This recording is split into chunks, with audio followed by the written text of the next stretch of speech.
جرمنی کی شہریت حاصل کرنے کے لیے اسرائیل کو تسلیم کرنا ہوگا۔ اسرائیل اور حماس کی جنگ شروع ہونے کے بعد جرمنی کے مختلف شہروں میں خصوصاً دارالحکومت برلن میں احتجاجی مظاہرے کیے گئے اور ریلیاں نکالی گئی۔ احتجاجی مظاہرے مسلم کمیونٹی کی طرف سے کیے گئے کہ اسرائیل نے نہتے مسلمانوں پر ظلم و ستم کا ایک نیا کھیل شروع کر دیا ہے، اس پر عالمی دنیا انہیں روکے، جبکہ اسرائیل کے حق میں جیوز کمیونٹی جو جرمنی میں آباد ہے، انہوں نے اسرائیل کے حق میں ریلیاں نکالی کہ اسرائیل ایک پرامن اسٹیٹ ہے جس پر حماس نے حملہ کیا ہے۔ یاد رہے، حماس کے حملے میں 1200 اسرائیلی مارے گئے تھے، جبکہ ابھی تک فلسطین کے 18,000 سے زائد لوگ مارے جا چکے ہیں اور 50,000 سے زائد لوگ زخمی ہوئے ہیں اور 20 لاکھ سے زائد لوگ غیر آباد ہوئے جو اپنے گھروں سے گھر چھوڑ کر مختلف جگہوں پر وہ نقل مکانی کرنے پر مجبور ہوئے ہیں۔ ابھی حالیہ دنوں میں مسلم کمیونٹی کے کچھ لوگوں نے جب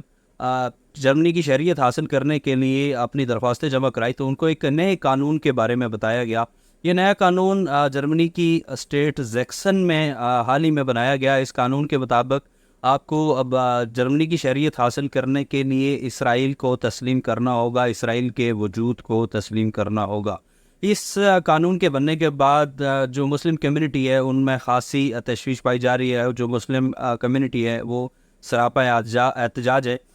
اس وقت جرمنی میں مسلمانوں کی ایک بڑی تعداد آباد ہے، جن میں زیادہ تر عرب مسلم ہیں وہ آباد ہے، جبکہ فلسطینیوں کی اگر دیکھا جائے تو تقریباً 1 لاکھ سے زائد فلسطینی بھی جرمنی میں آباد ہیں۔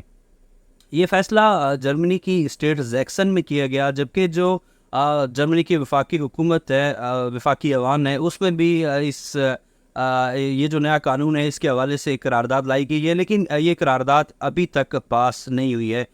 کچھ اپوزیشن کے ارکان ہیں جن کا یہ کہنا ہے کہ شاید کہ یہ قانون سازی جرمنی کے مستقبل کے لیے مناسب نہیں ہے، جبکہ جو اس کے حق میں جو اس قرارداد کے حق میں ان کا یہ کہنا ہے کہ یہ فیصلہ جو جرمنی کے عوام اور جرمنی کے پرسکون ماحول کے لیے اور جرمنی کے تحفظ کے لیے کیا جا رہا ہے۔ ان کا یہ کہنا تھا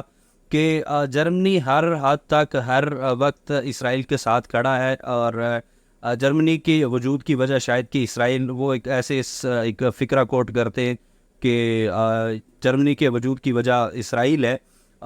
جب یہ جنگ شروع ہوئی تھی حماس اور اسرائیل کی تو جرمن وزیر اعظم نے بہت اوپنلی یہ اعلان کیا تھا کہ ہم ہر حد تک اسرائیل کے ساتھ کھڑے ہیں، ہر دم تک ہم اسرائیل کے ساتھ کھڑے ہیں۔ اس معاملے کو لے کر ابھی مسلمانوں میں کافی تشویش پائی جا رہی ہے، لیکن یہ معاملہ ابھی لٹکا ہوا ہے کیونکہ جرمنی کی 16 ریاستوں میں یہ قانون ابھی تک پاس نہیں ہوا اور وفاقی حکومت نے بھی یہ قانون پاس نہیں کیا، لیکن جو جرمنی کی اسٹیٹ زیکسن ہے اس میں یہ قانون پاس ہو چکا ہے اور وہاں کے جو لوگ ہیں وہ اس قانون کو فیس کر رہے ہیں۔ یاد رہے، دوسری جنگ عظیم میں نازی حکومت نے ہولوکاسٹ کے ذریعے لاکھوں یہودیوں کا جرمنی میں قتل کیا تھا، ان کو مارا تھا۔ تو اس کے بعد ابھی اسی چیز کو کم کرنے کے لیے جرمنی کی حکومت کا کہنا ہے کہ اس فیصلے کا بنیادی مقصد